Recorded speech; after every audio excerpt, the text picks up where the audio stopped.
Hi. Oh, wow. Hello, everyone.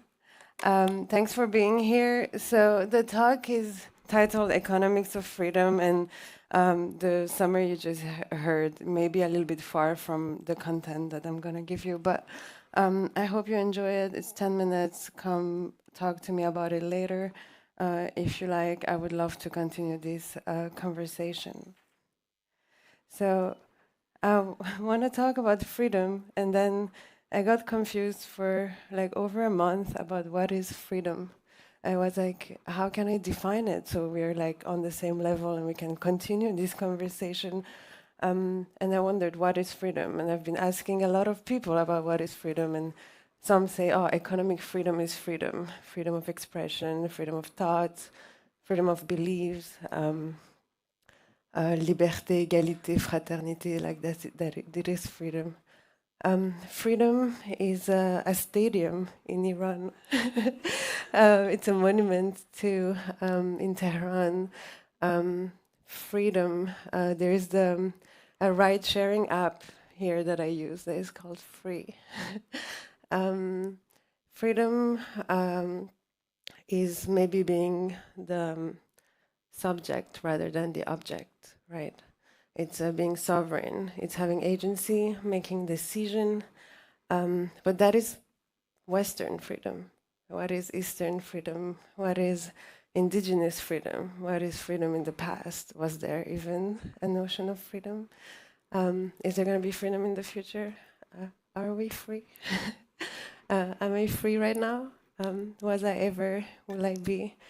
Yeah, so this is an entire existential crisis. And I decided that I don't know what freedom is, and it's impossible to define it. Like, I can try to explain it, I can tell you what it is for me, but I don't think that there can ever be a comprehensive definition of what freedom is.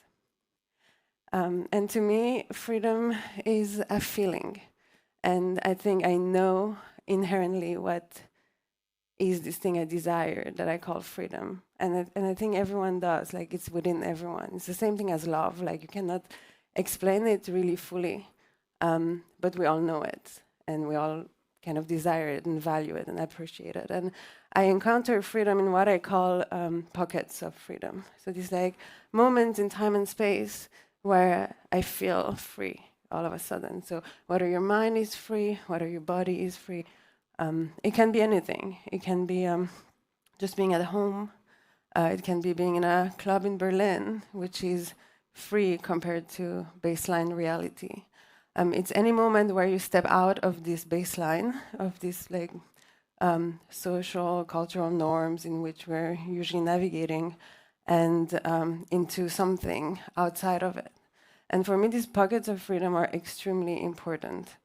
And for two reasons. One, I mentioned, is the reality check. So it allows you to look back at baseline reality from a distance and then be like, okay, what is this thing? You can like just start thinking about it and like explore an alternative way in order to basically know whether or not you consent to this baseline reality. And consent is not that important here. What is important is the meta awareness of whether or not you consent. Because, I mean, there's a lot of things we don't consent with. Like, we're brought onto this earth, like, outside of our own consent. Like, no one asked us if we wanted to be here, right? Like, we're like born someplace, given a passport, like have to pay tax. Like, no one asked me, like, did I sign this social contract? Like, we're just like all the time faced with a lack of consent or a lack of having been asked whether or not we consent. But it's important to know whether we do or not. So these pockets of freedom are kind of act as a discovery tool to know like if you agree with baseline reality, in which case it's great. Like you go back, you sit down, pay your taxes, live your life, enjoy, like contribute. It's nice. And maybe you're like, oh, I'm not sure. This is like, it feels like wrong, dissonant. Like, I don't really enjoy it. I think we can do better. So you know that you're not fully aligned or not aligned at all. You can accept, and just sit with this knowledge and maybe not act on it, or you can decide to resist. And this pocket of freedom, so for me, it like has this very two specific purpose of like discovery, of like reality check of whether or not you consent, and at the same time, it is also the tool of resistance. And it is through this pocket of freedom that you may actually try and achieve the change in the baseline kind of norm that you want to see. And Bitcoin and Ethereum, for me, when I like got into the space, were these pockets of freedom.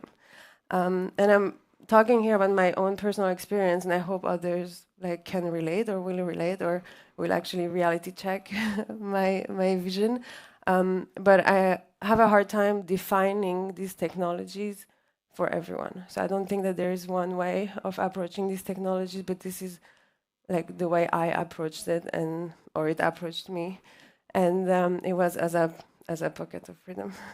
And I was like, I do not consent with like the financial like reality that we're living in. I don't consent to have my finances controlled, to have whether or not like I can transact with someone controlled.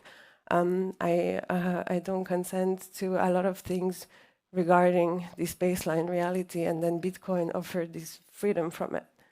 And the more I went into it, the more I was like, oh, actually, I learned more about monetary policy, and I learned more about all of these things, and I realized I discovered further within my consent, and I also discovered how it can be used as a mode of resistance. And one thing I really appreciate with this technology, especially in Ethereum, is that it really helps discover consent, because it's this space of freedom where we have to make choices. Like we need to decide, specifically as builders, like what do we want to see in Ethereum? Like what is acceptable, what is not? Like are scams? Like I mean, it's a free space. Like it's possible. Like I mean, is code law? All of these questions, basically, you have to ask yourself when in baseline reality, other people answered it for you already. So. And this is basically the things I did not consent with, that I mentioned some before, that I found an answer to in this technology, and some things that came later that I realized, oh, like I discovered I did not consent, and then there was a response to it. So, I mean, we all know about these things, but apparently there is no consensus yet, sometimes on Twitter. But like centralized censorship, no good. Then it brings censorship resistance. Centralized control, no good. Permissionlessness.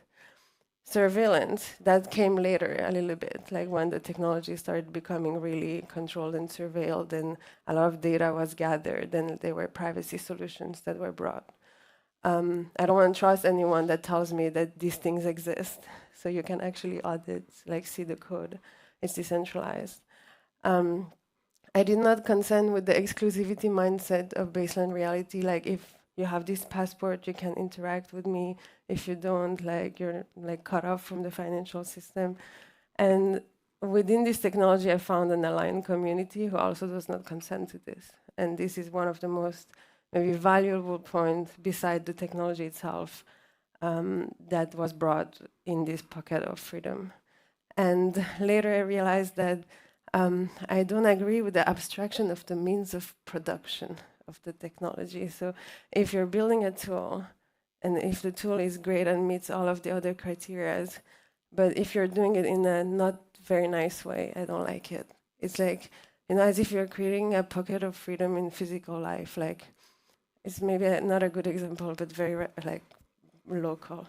Like you want to do a club in Berlin, like where it's free to engage in some activities, and like if you expropriate some people from their home to build this, like I'm not okay. Like I don't enjoy this pocket of freedom. So I think the whole means to achieve the ends are also important, and I call that cute act. You can read more about it on my Twitter, but it's really just like to bring back the attention on like holistically on what we're doing. And these tools and this freedom, I don't think means much if it's not done in a nice way.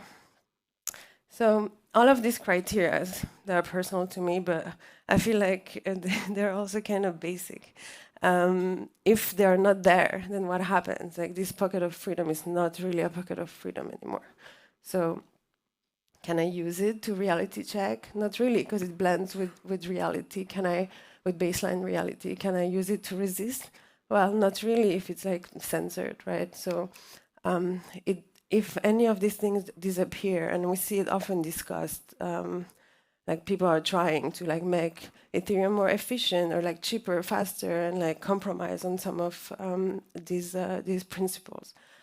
In that case, there's no pocket of freedom. So I'm not really attached to this specific pocket of freedom. Like, I mean, I'm not gonna like really try and like be very like and quit everything if this doesn't happen. I think if you value this aspect within the technology, then like if it's not there, we are a community. Like we can move and create another pocket of freedom.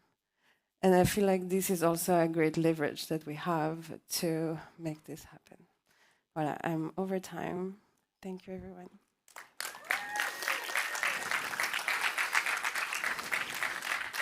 Thank you so much.